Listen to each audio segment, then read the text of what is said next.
Olá pessoal, a aula de hoje também vai ser sobre entropia de von Neumann. A gente vai ver as propriedades matemáticas dessa entropia quântica, tá? E vai também tirar algumas informações físicas. A maior parte da aula vai ser realmente matemática, vai ser importante para a gente saber fazer manipulações matemáticas com o conceito de entropia de von Neumann, mas essas propriedades também mostram propriedades físicas interessantes desse tipo de entropia, tá bom? Então vamos lá. Então, propriedades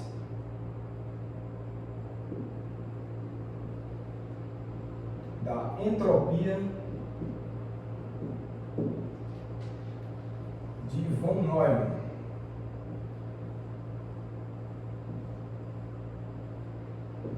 Certo? Então, propriedades, né? A primeira propriedade que eu queria discutir com vocês é a propriedade da não negatividade da entropia. Ou ela é zero ou é um número positivo, tá certo? Então, a primeira propriedade, a entropia é não negativa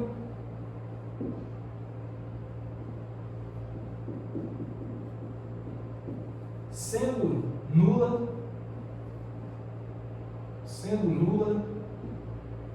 se e somente se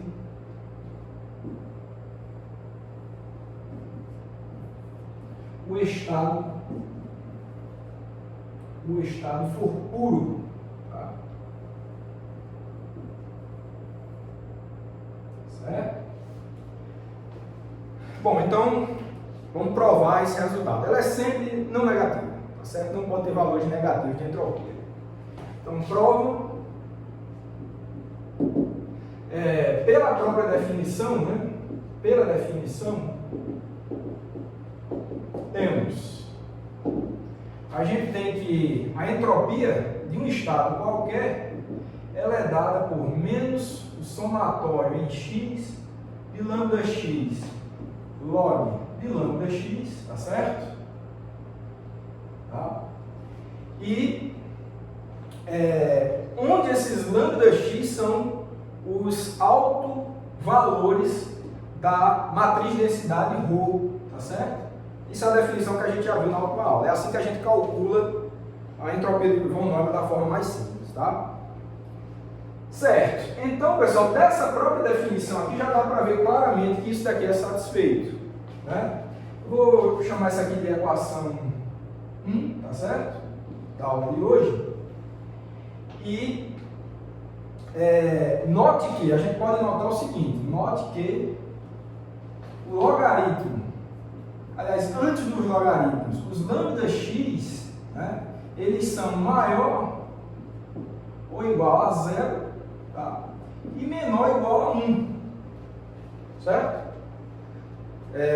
Quando você calcula os autovalores de uma matriz de densidade, né, então os elementos da diagonal principal são as probabilidades de você encontrar, as probabilidades clássicas, né, de você encontrar aquele seu sistema quântico em um dos estados quânticos que compõem a matriz de densidade, tá certo? Então, se são probabilidades clássicas, vocês lembram, tem que ser um algarismo real entre 0 e 1, tá certo?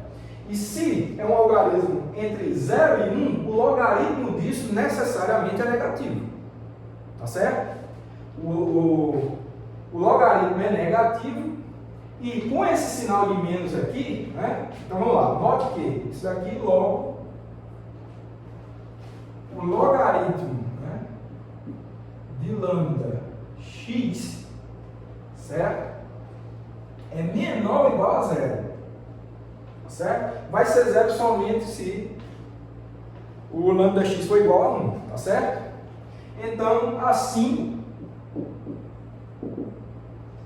fica claro o seguinte, ó, esses logaritmos aqui que compõem esses elementos da soma são todos negativos Esses lambda x, vocês estão vendo que são sempre positivos, então esses elementos todos aqui, ó, esses elementos lambda x, log de lambda x, são negativos. Com esse sinal de menos você tem uma soma de números não negativos, tá certo? E o que é que a gente conclui, né? Assim, tá óbvio dessa definição que a entropia de von Neumann ela vai ser não negativa, tá certo? Então, negativa. E se o estado for puro,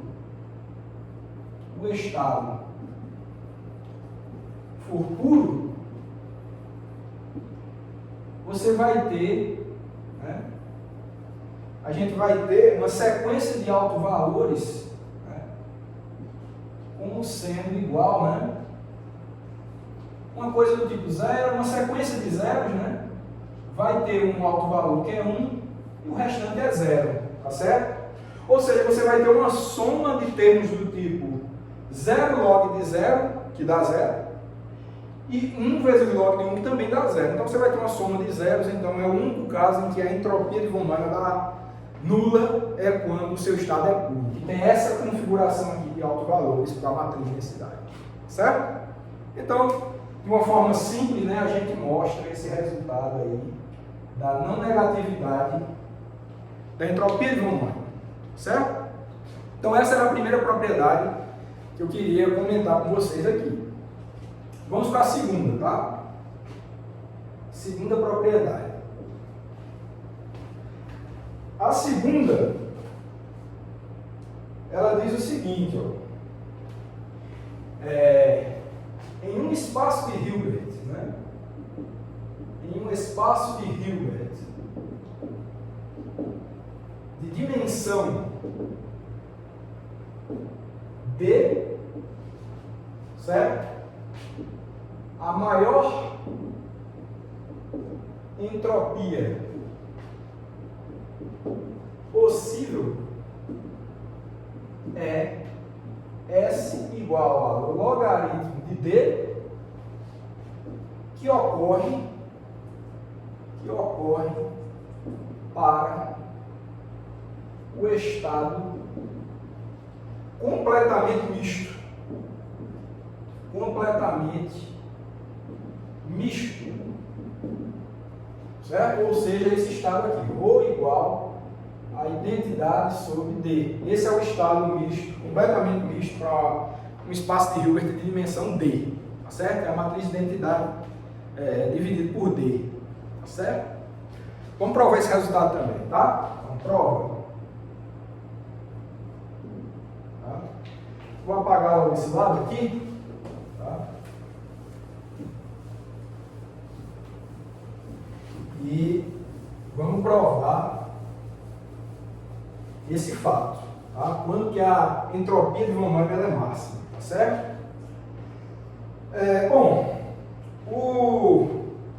A prova desse resultado, dessa propriedade, ela se utiliza da desigualdade de Klein que a gente provou na aula passada, final da aula passada. Então a gente vai utilizar desse resultado. A desigualdade de Klein, ela fala que a entropia relativa quântica, ela também é não negativa, tá certo?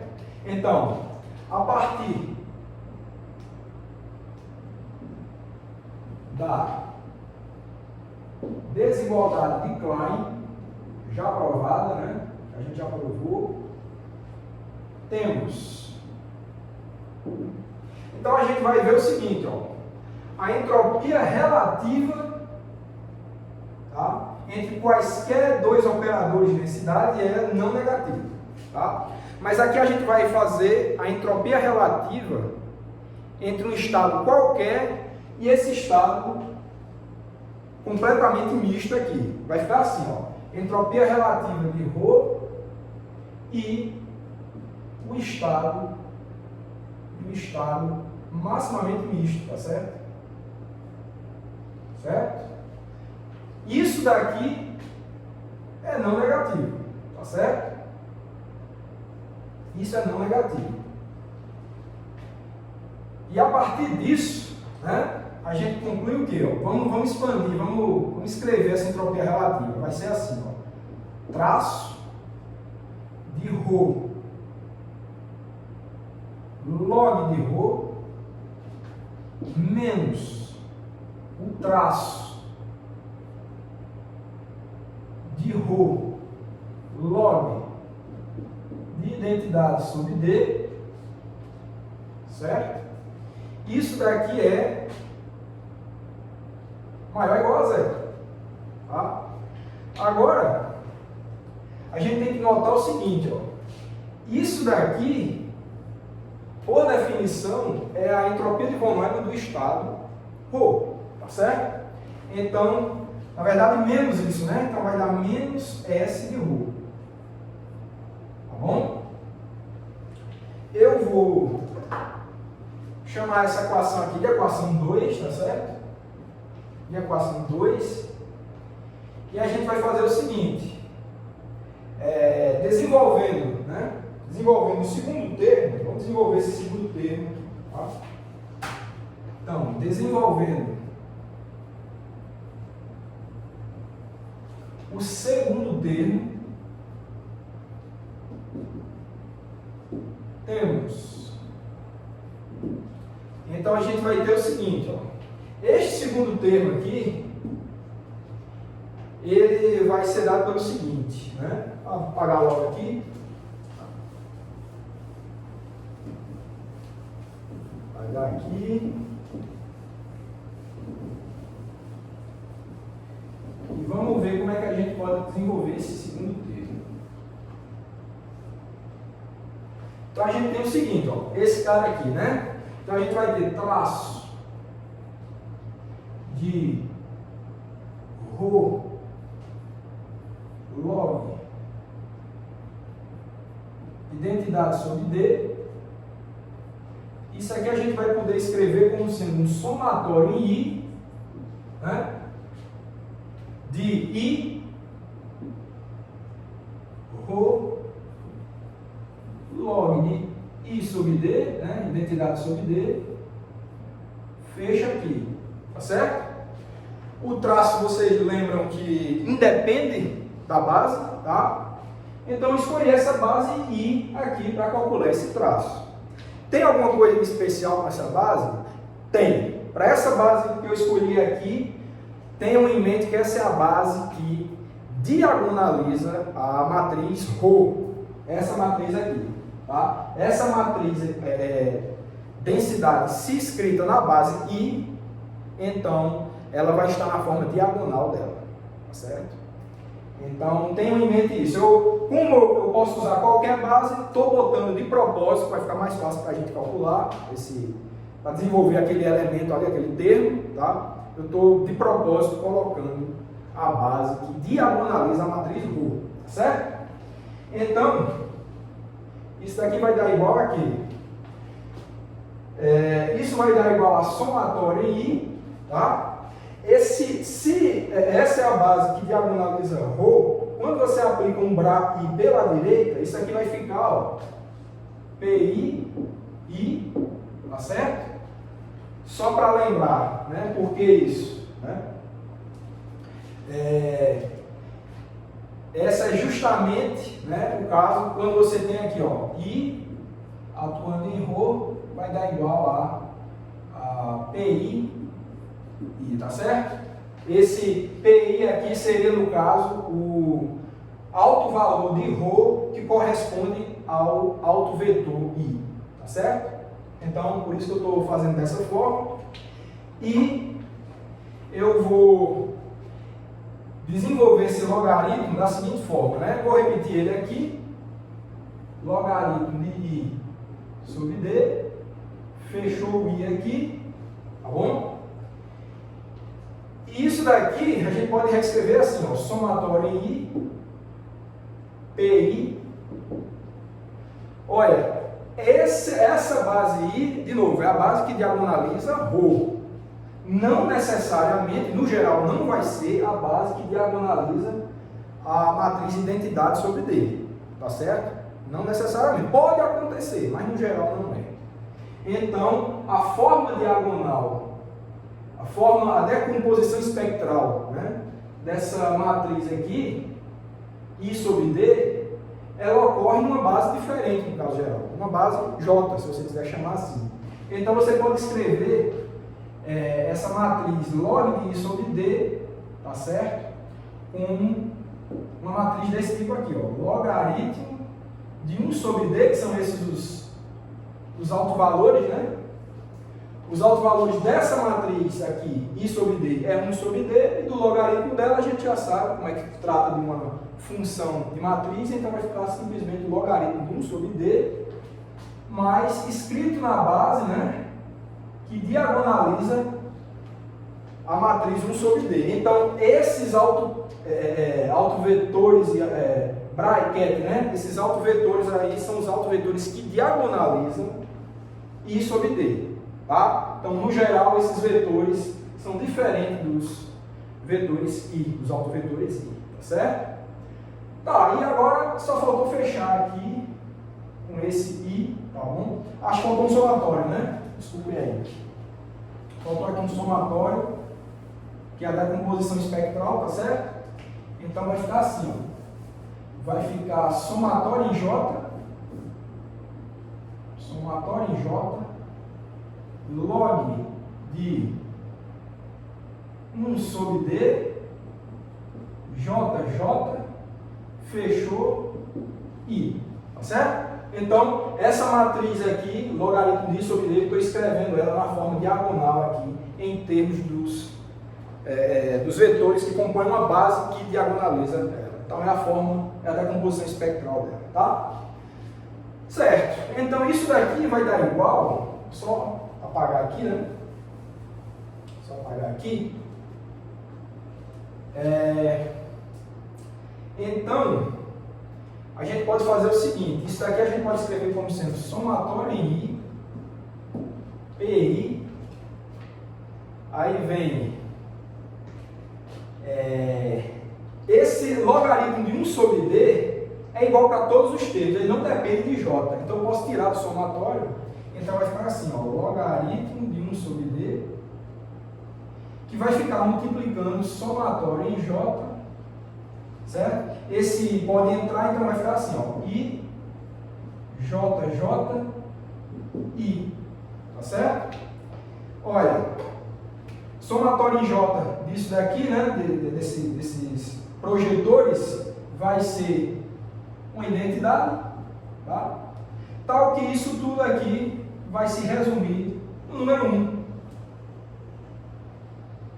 Tá certo? Vai se resumir no número 1. Tá? Então, o que é que a gente tem mais aqui, né? A gente tem esse somatório de PI multiplicando esse logaritmo aqui. Somatório de PI, a gente já sabe que isso também é 1. Né?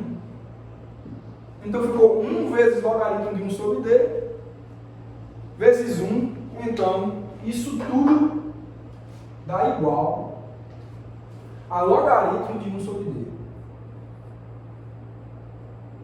Logaritmo de 1 sobre D. Tá certo? Eu vou chamar essa equação de equação 3. Tá? Equação 3. Vou apagar aqui, tá? Apagar aqui. E vamos ver o que é que a gente faz agora. Né? Agora a gente faz o seguinte. Substituindo, tá? A gente vai substituir 3 em 2, né? Então, substituindo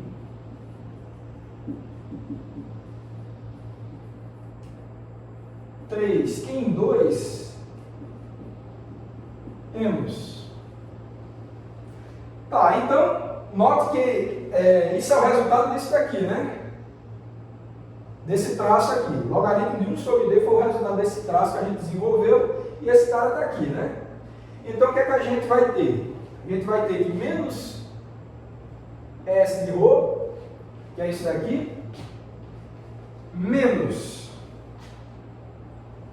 logaritmo de 1 sobre D, isso é maior ou igual a 0.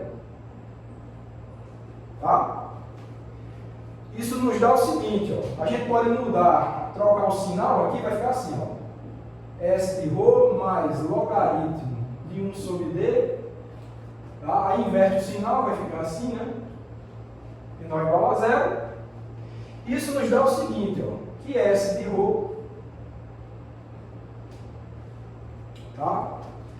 Vai ficar menor ou igual. Esse logaritmo de 1 sobre D passa para o outro lado negativo, mas menos logaritmo de 1 sobre D é igual a logaritmo de D, né? Fazendo a regra da potência ali, tá? Então vai ficar assim, ó, menor ou igual que logaritmo de D, tá? E essa eu vou chamar de equação 4. E é exatamente o resultado do que a gente queria provar da propriedade 2, tá certo? Que o máximo valor para a entropia de von Neumann para estados que moram em um espaço de Hilbert de dimensão D é igual ao logaritmo de D, tá aqui. Então, é o limite superior da entropia de von Neumann para esses estados que moram no espaço de Hilbert de dimensão D, tá certo? Então, está provada aqui a segunda propriedade, tá certo? E como a gente já viu no exemplo passado, né, na propriedade passada, esse logaritmo de D ele é atingido por um estado completamente misto, tá certo? Então, o máximo é justamente para esse estado completamente misto. Certo?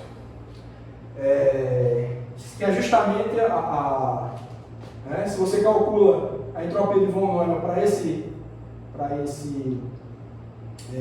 estado aqui, né? Esse estado I sobre D é justamente esse é o estado que tem a entropia de von Neumann dada por logaritmo de D. Então é a máxima possível. Então, que tem sentido, né? Porque o estado maximamente misto ele é o mais desordenado possível, tá certo? O estado puro ele é o mais ordenado, é aquele que tem entropia nula, e o estado maximamente misto é aquele estado que é o mais desordenado possível.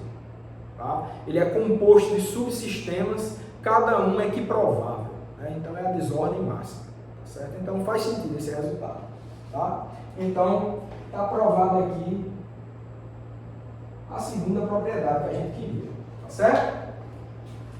Tá, então vou apagar aqui e vamos provar mais propriedades agora.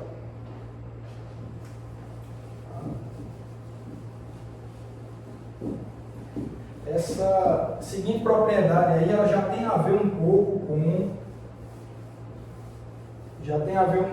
com sistemas compostos, né? Que é importante também estudar a entropia de von Neumann para sistemas quânticos compostos, de subsistemas, tá? Bom, então, vamos ver o que é que diz essa propriedade 3 agora, tá?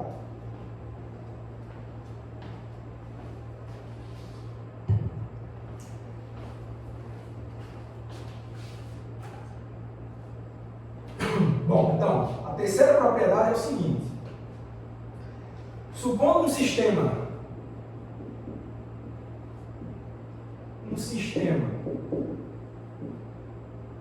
AB, certo? Em um estado puro,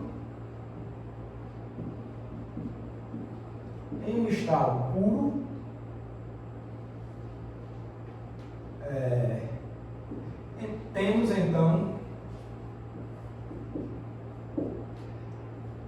S de A igual a S de B. O que é que isso quer dizer? Se você tem um estado composto, você tem dois sistemas quânticos, né? Dois elétrons, um elétron e um próton, um elétron e um pósitron, do jeito que você quiser, dois sistemas quânticos. E você sabe que esses dois sistemas quânticos, eles estão em um estado puro, certo?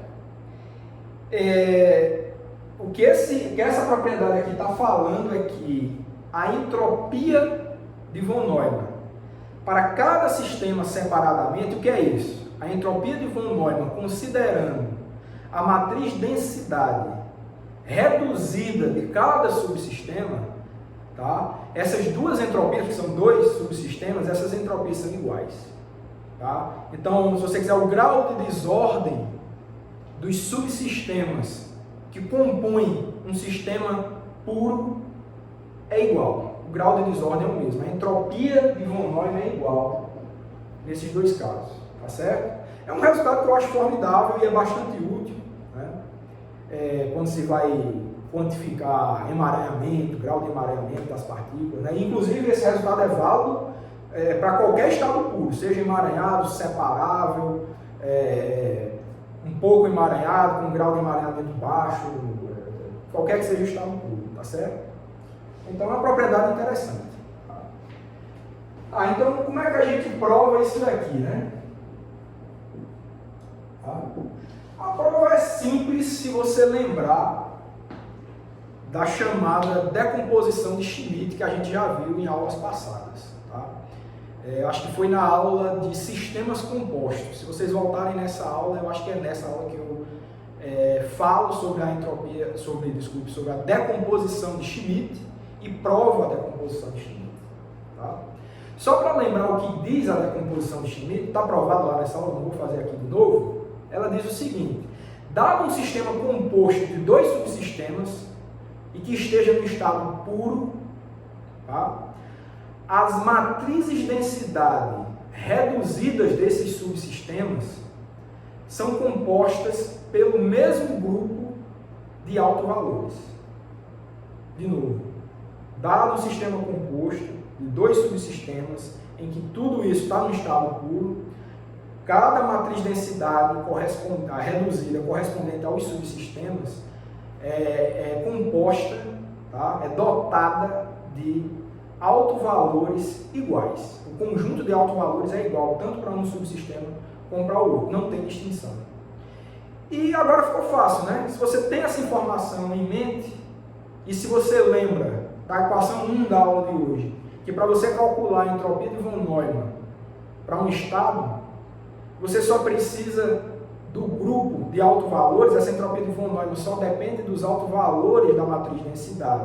E se para os dois subsistemas esse grupo de autovalores é exatamente o mesmo, então, obviamente, as duas entropias desses subsistemas têm que ser necessariamente iguais, que é o que tem aqui.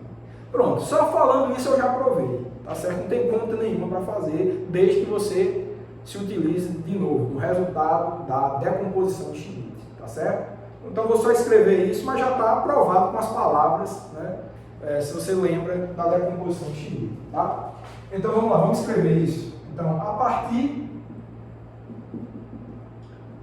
da decomposição de Schmidt, né? Um sistema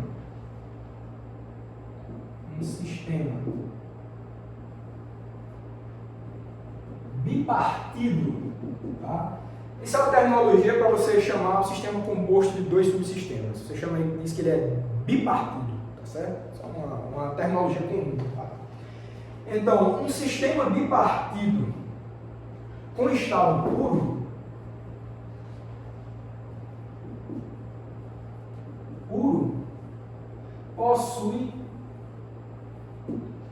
possui matrizes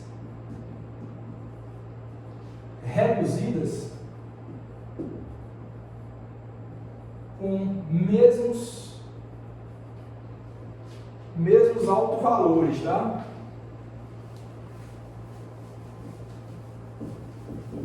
Vou apagar aqui.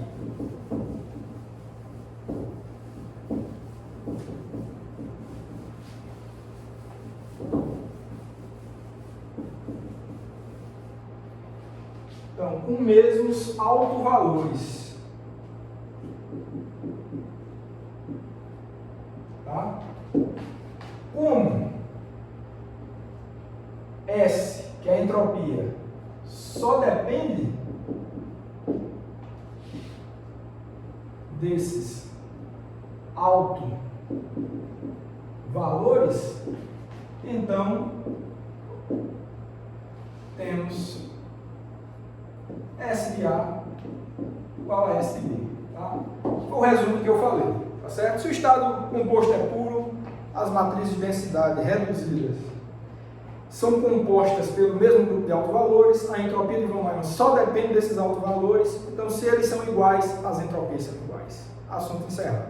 Então, é um resultado forte, importante, né? E dado que você tem a decomposição de Schmidt como ferramenta, então a prova é só isso, tá bom? Então está aprovado isso aqui também. Tá? E de novo, resultado importante, né?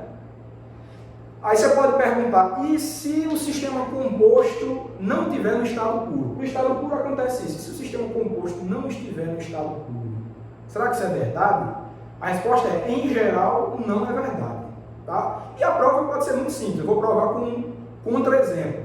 Imagine que você tem, tá, um sistema composto, A e B, em que um dos subsistemas está no estado puro e o outro subsistema está no estado misto. Suponha que eles são separáveis, tá? Não tem emaranhamento nenhum entre eles. Então, um é um estado puro, o outro é um estado misto. É um sistema composto? Tem dois subsistemas, você pode entender como um sistema só composto. Só que se um é puro, a entropia dele é zero. E se o outro é misto, tá? A entropia dele é não nula, é positiva nesse caso, necessariamente positiva. Então, tem entropias distintas. Então, já mostro que isso daqui não é válido. Tá? Então, isso daqui é exclusivo do caso em que o sistema composto é puro. Tá bom? Então, espero que tenha ficado claro isso daí. Tá?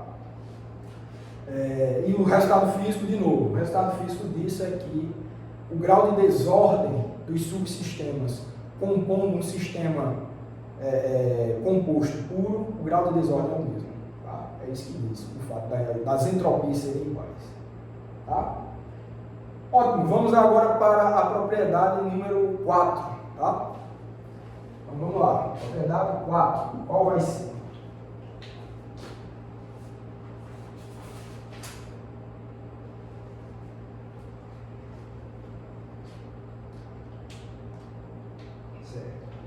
A propriedade 4, ela vai nos dizer o seguinte, né? Supondo P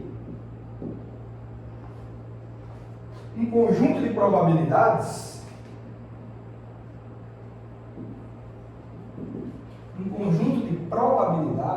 clássicas, né?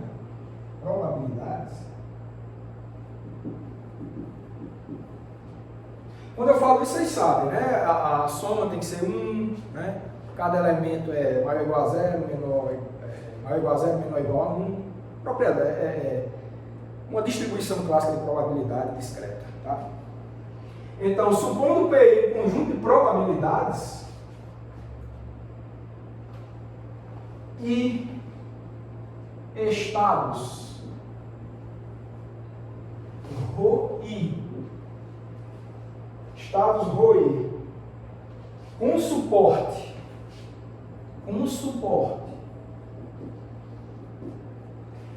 em subespaços, né? Com suporte em subespaços ortogonais,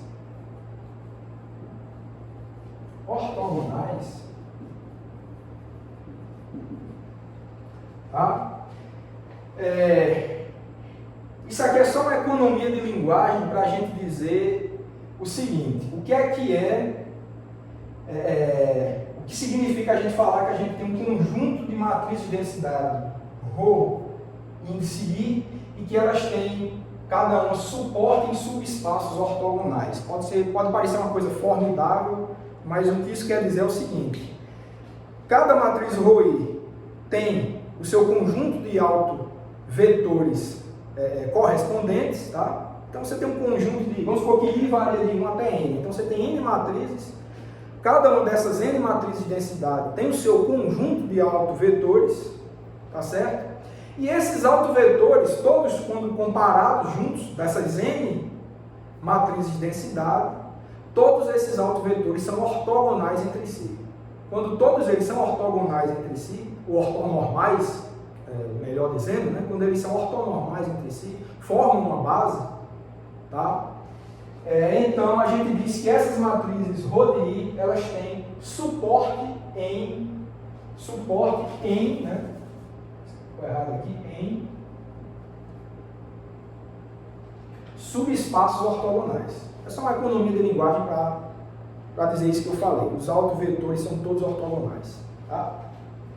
Tá, então se você supõe isso daqui, esse PDI é um conjunto de pesos probabilísticos, né? E tem esses estados ρ de I com suporte em subespaços ortogonais, tá? Então temos o seguinte, né? Então, o que é que a gente tem? A gente vai ter o seguinte, ó. Isso daí eu ainda estou anunciando a propriedade, tá certo? Estou anunciando a propriedade, depois é que eu vou provar. Então o que acontece é o seguinte, ó, que a entropia de von Neumann para uma matriz de densidade dada por somatório em I, P de I, ρ de I, isso vai ser igual a H de P de I, tá? H de P de I é a entropia clássica, né, de Shannon, a entropia de Shannon, de teoria da informação clássica, correspondente a esse conjunto de probabilidades clássicas, tá? Mais entropia mais um somatório em I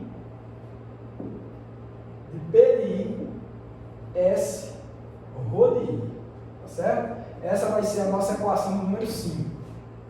Essa que a gente quer provar. Tá? Então o que é que isso quer dizer aqui? Ó? A entropia de von Neumann de um estado quântico, que é dado pela composição, né, dessas várias matrizes de densidade ρ de I com peso probabilístico PI para cada uma delas, vai ser igual, você vai dar um número, né? Então, que número é esse? Vai ser a entropia de Shannon,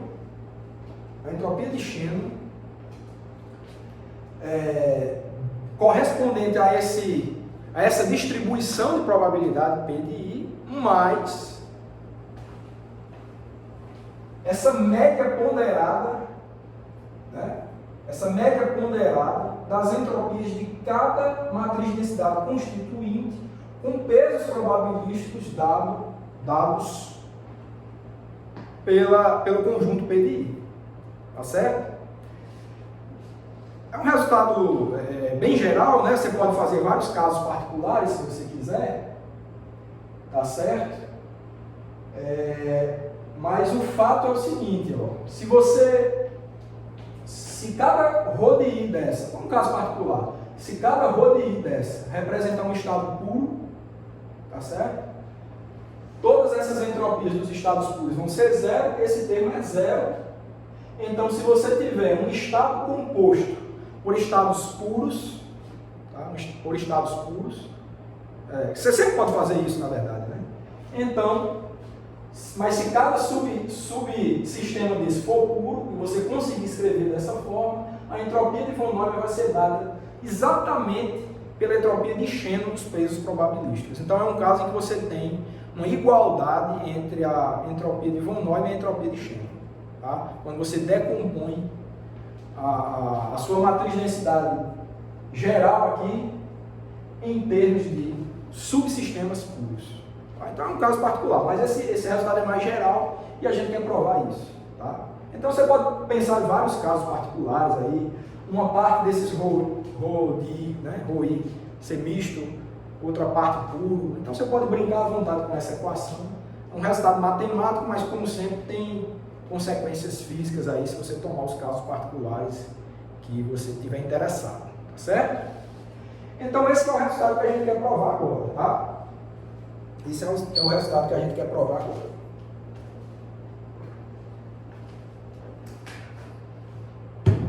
Vamos lá, prova.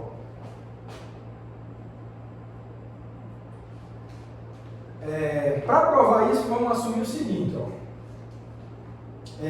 Para essas matrizes de densidade ρ de I, né, a gente tem o seguinte, ó.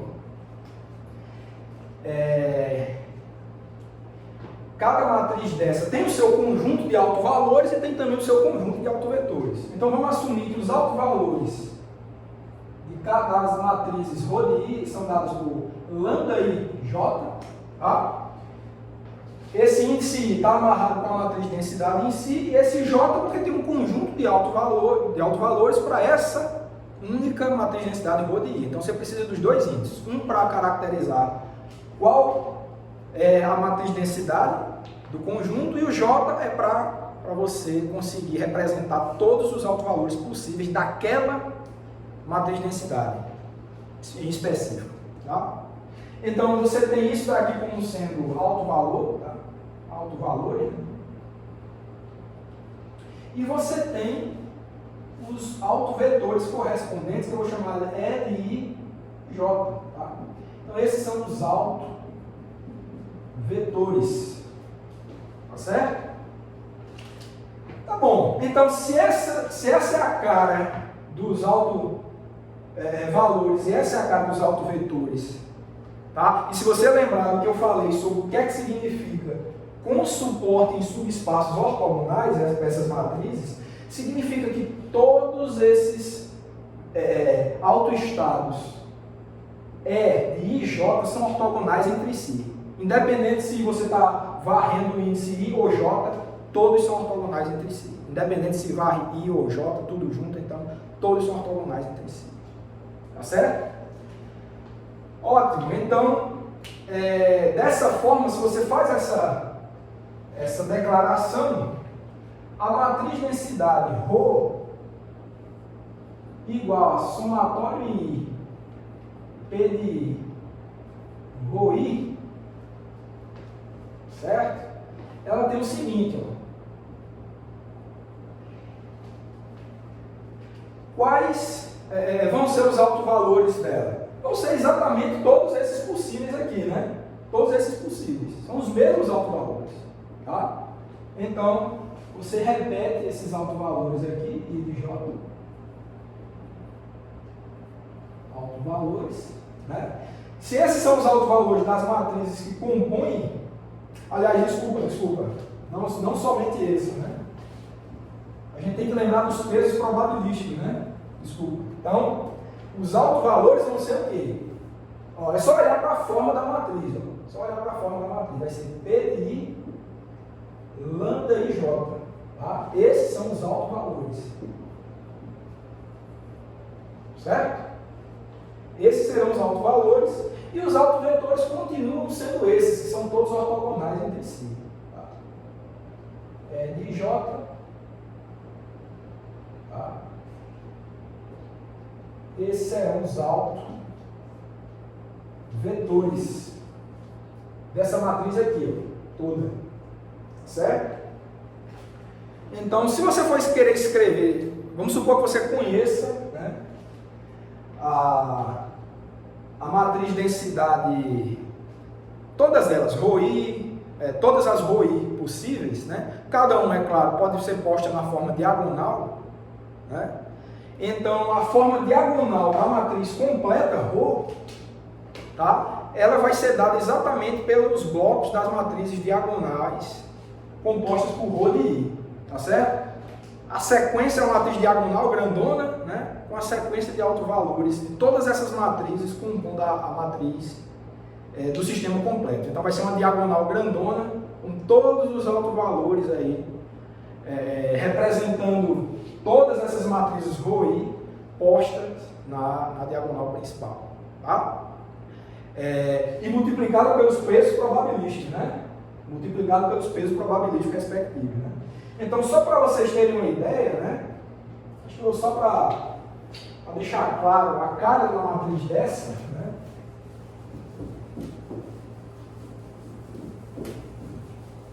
Só para vocês entenderem o que eu estou falando, né?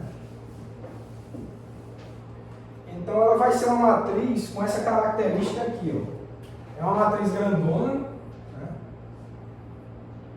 Você vai ter uma matriz aqui de um bloco que é dado por P1, Rho1, vai ter outra que é P2, Rho2, e aí vai até o último que é PN, Rho-N, tá? E se você diagonaliza cada uma dessas matrizes aqui, né, ρ1, ρ2 pode ser diagonalizada. Então, a forma diagonal dessa matriz ρ, isso aqui é a matriz ρ grandona, tá? Vai ter exatamente esses autovalores aqui, compondo a diagonal, tá certo? Então, se tem uma matriz diagonal, cujos elementos da diagonal principal vão ser esses autovalores de cada matriz multiplicado pelo respectivo peso probabilístico, tá certo? Então, é só isso, tá? Uma matriz composta de matrizes com suporte em subespaços ortogonais significa que você pode escrever dessa forma, tá? E claro, os autovetores dessas matrizes aqui, para você escrever dessa forma em bloco aqui, são todas ortogonais entre si, né? Então, são também os autovetores da matriz ρ, composta por todos esses ρ e, tá certo? Bom, então é isso. E o que é que está faltando? Sabendo disso, vamos calcular a entropia de von Neumann dessa matriz grandona ρ aqui, tá certo? E vamos ver o que é que dá. Tá? Vamos ver o que é que dá, a gente quer provar que dá isso, né? Então a gente sabe o que é que tem que encontrar, tá certo? Então vamos lá.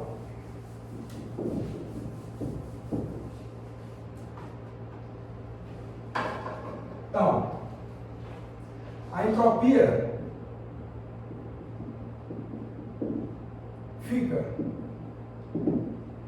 vai ficar o seguinte, ó. Vai ficar S, né? Assim, S de somatório em PI, ρI,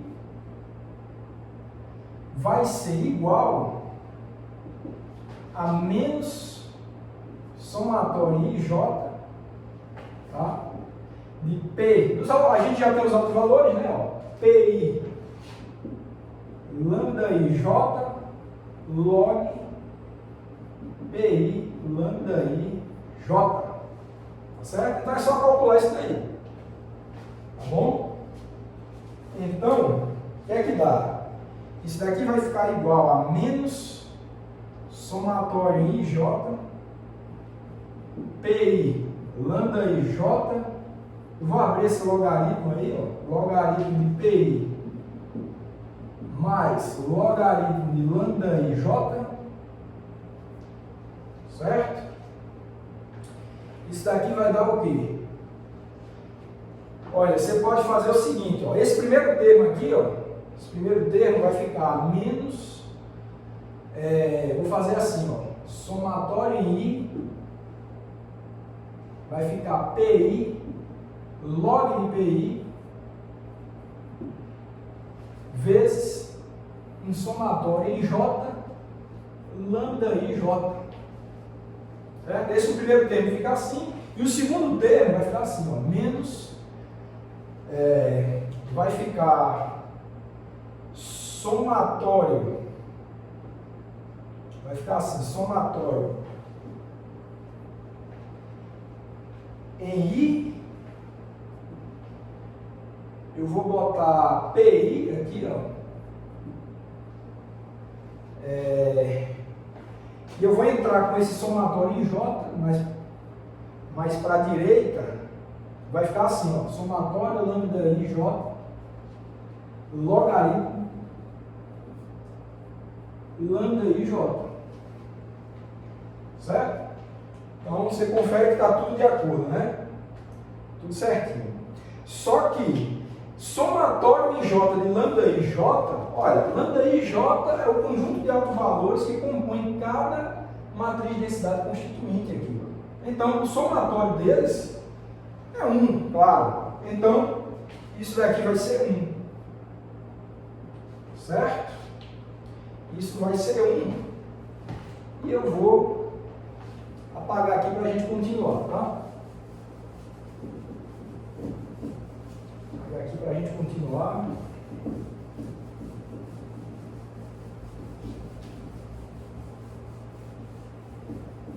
Está acabando, né? Já praticamente acabou o que a gente queria provar, né?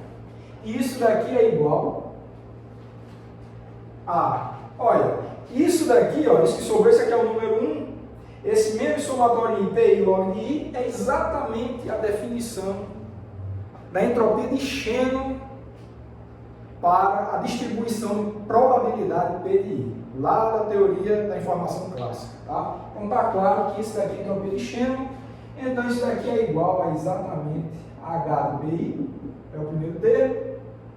Tá? E aqui, o que é que a gente tem? Né?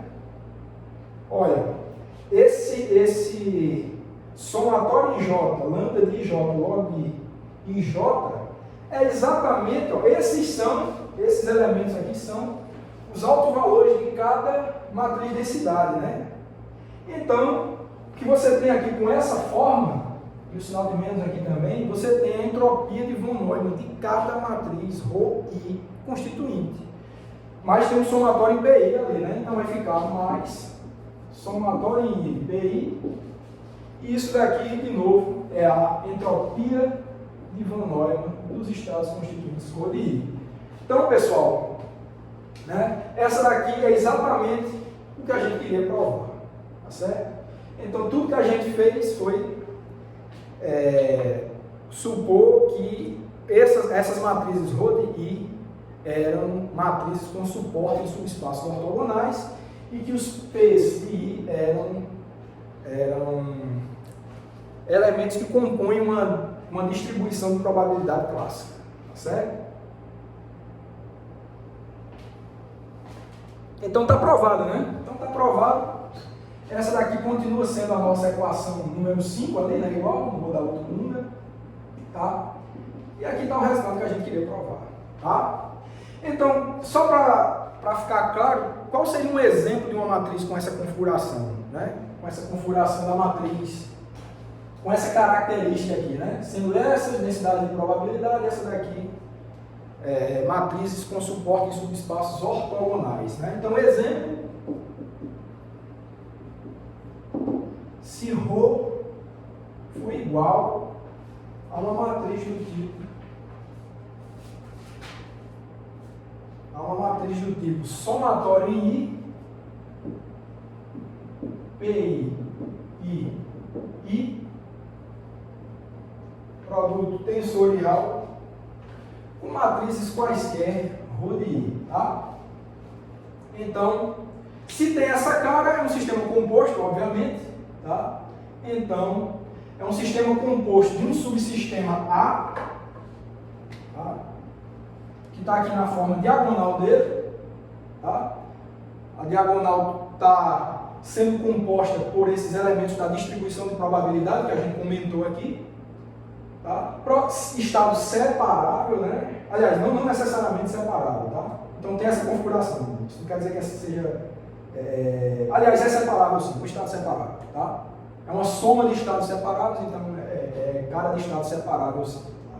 Então é um estado separável com um sistema composto, tá? Em que você tem cada elemento dessa composição, dessa soma, dado na sua forma diagonal, na sua decomposição espectral para o sistema A. E o sistema B não tem restrição nenhuma, não. Tá? Vão ser dados por matrizes gerais aí, pode ser mista, pura, do jeito que você quiser, ρ I, tá certo? Então, essa daqui é uma matriz com suporte em subespaços ortogonais. Essas matrizes ρ de I, elas têm suporte em subespaços ortogonais. Se quiser fazer o teste, faça um exemplo, faça uma montagem de uma matriz dessa, vocês vão ver que vai ter o formato em bloco daquela matriz que eu comentei rapidamente com vocês aqui, desse lado, tá?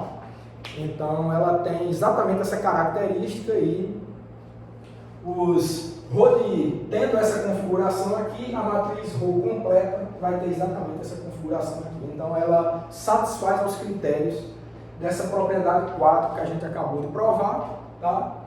E isso quer dizer que a entropia de von Neumann para um estado desse tipo, tá? É exatamente igual a esse daqui, né? Então, se satisfaz aquelas condições da equação 4, então essa S realmente ela é igual a H do P de I, né? Mais um somatório em I, PI, S, ρ I, certo? Então, esse exemplo é muito bom, é um caso bem geral, satisfazendo aos critérios da nossa propriedade número 4, que dá aquela entropia de von Neumann ali. Bom? Certo, e agora vamos provar mais uma propriedade, acho que dá tempo a gente provar mais uma propriedade que vamos chamar de número 5 agora, né? Certo, então vamos lá, vou apagar aqui para mostrar mais uma propriedade, a última de hoje,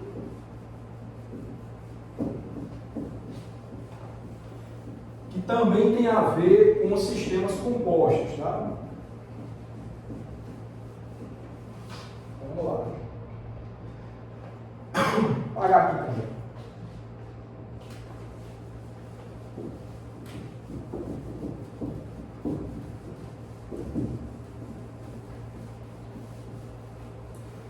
Essa próxima propriedade também tem a ver com sistemas compostos.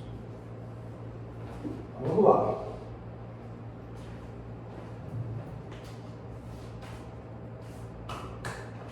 Bom, eu acho que eu posso apagar tudo, né? Posso apagar tudo e faz tudo de uma vez só. Tá?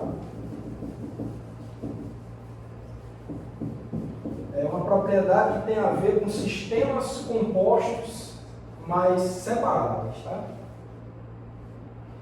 Vamos lá, propriedade 5.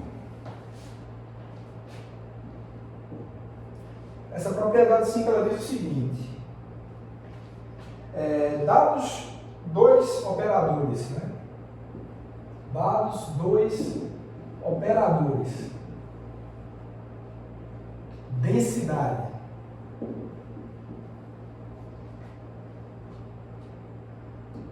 Rho e sigma para os sistemas A e B,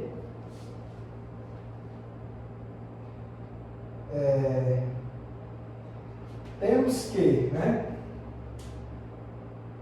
os sistemas A e B, né, separáveis, né, separáveis.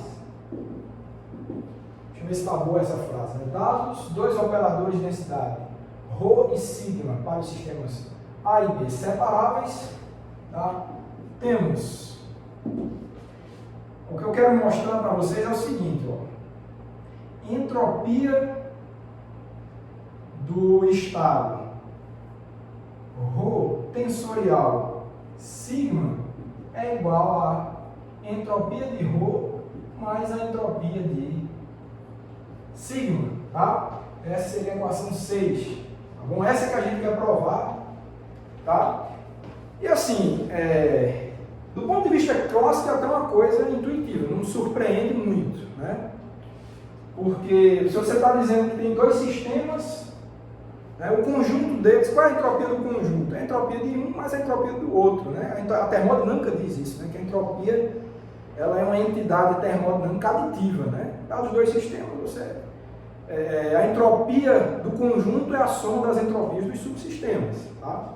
Do ponto de vista quântico, pessoal, isso aqui é verdade somente para estados separáveis, tá? Numa aula futura a gente mostra que se tiver um pouco de emaranhamento,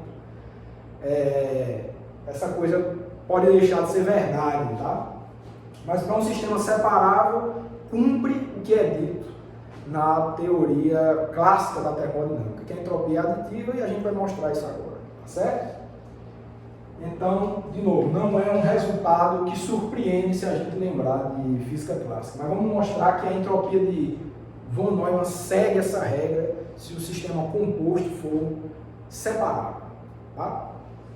Ótimo, então vamos lá. Prova, né?